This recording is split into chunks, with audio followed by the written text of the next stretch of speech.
Hello, friends. I am going to narrate you a life changing story. It is rightly said that it is the small things in life which really matter. If you like this story, do subscribe to my channel, as small thing from your end will really matter a lot to me. This story is of two men named Tom and Jerry who were living in the city of dreams, Mumbai. Tom was working in a huge company which was into news industry. Tom had a family of wife and two sons, and Jerry was a fisherman who lived in a small hut near the beach. Jerry had a family consisting of his wife and his daughter. Tom's daily routine consisted of working from morning to late night, and he used to have less time for his family as he was a responsible man and he had lots of things to be taken care of. His wife and sons understood his routine and adapted to it. Jerry, on the other hand, spent most of the time with his family post lunch. Though Jerry had a busy morning routine, he always made it a point to note down some things before he went out for his daily work.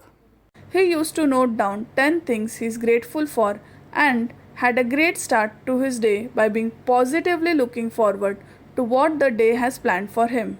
As the day came to an end, he used to say his thank you prayer for a wonderful day, good healthy food, loving family, and then go to sleep.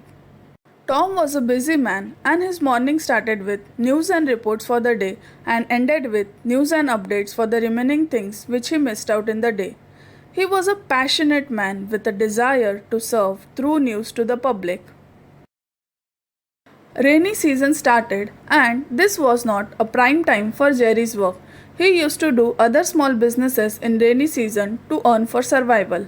One day it was raining quite heavily, and within hours the area near the beach was flooded with waters everywhere.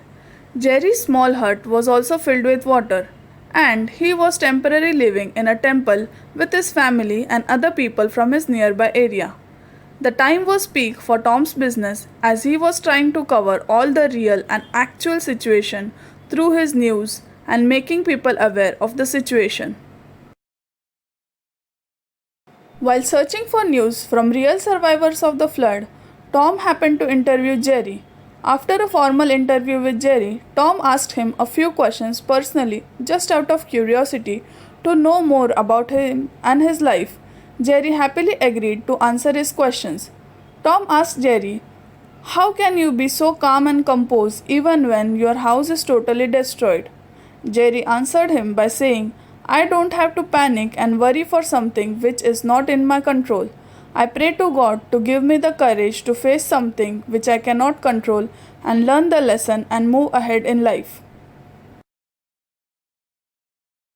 Tom asked, "Aren't you worried about food and shelter?"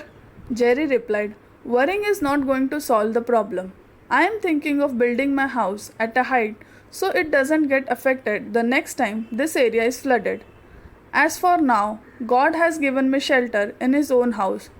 Who can be luckier than me?" Tom was truly amazed by Jerry's answer and his attitude towards life. Tom further questioned him, "What is it that keeps you so positive and affirmative about your life?"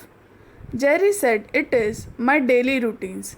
My daily routine play a vital role in what I get and attract in life.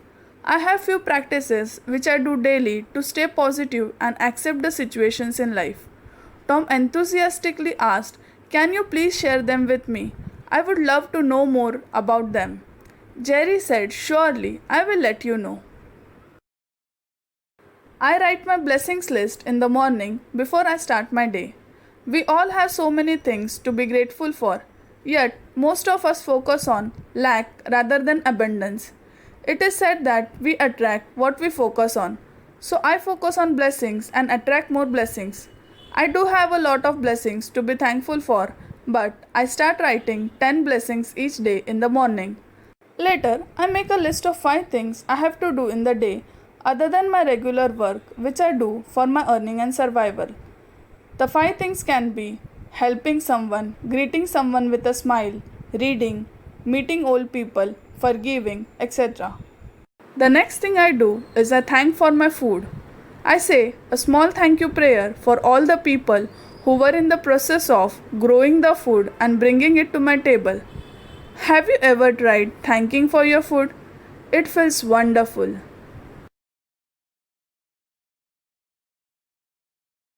I try to find positivity in every situation. There is a huge difference between staying positive and finding positivity. Suppose you have a critical situation in life. Take my own example.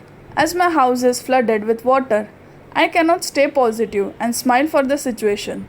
This is like running away from the reality, not accepting what the situation is there to teach you. When I face any situation in life, I let my emotions flow. I become angry, frustrated, worried, sad. I don't hold on to my emotions and face it with a smile. I let the emotions release. Once I am done with all my emotions, then I sit back and analyze the situation and find the positive in it. Find the lesson which the situation is trying to teach me. For the current situation, I am planning to build my home at a height to avoid small floods and waterlogging.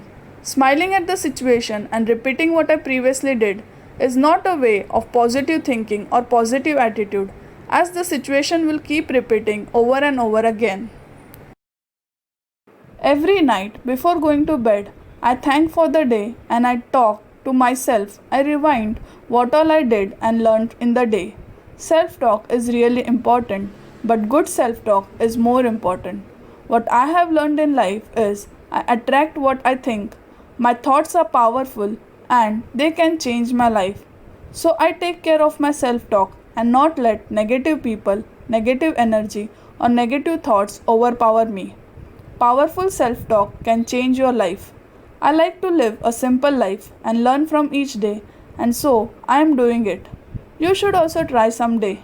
Tom thanked Jerry for his detailed explanation and bidded a goodbye. That night, Tom thought about what Jerry had said and concluded that he really had a point.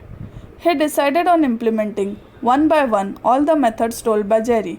As his life was a busy one, it seemed hard for him to include all the practices in his daily routine, so he decided to start with one at a time. If you think this story gave you a lesson, then you should also start implementing at least one practice daily.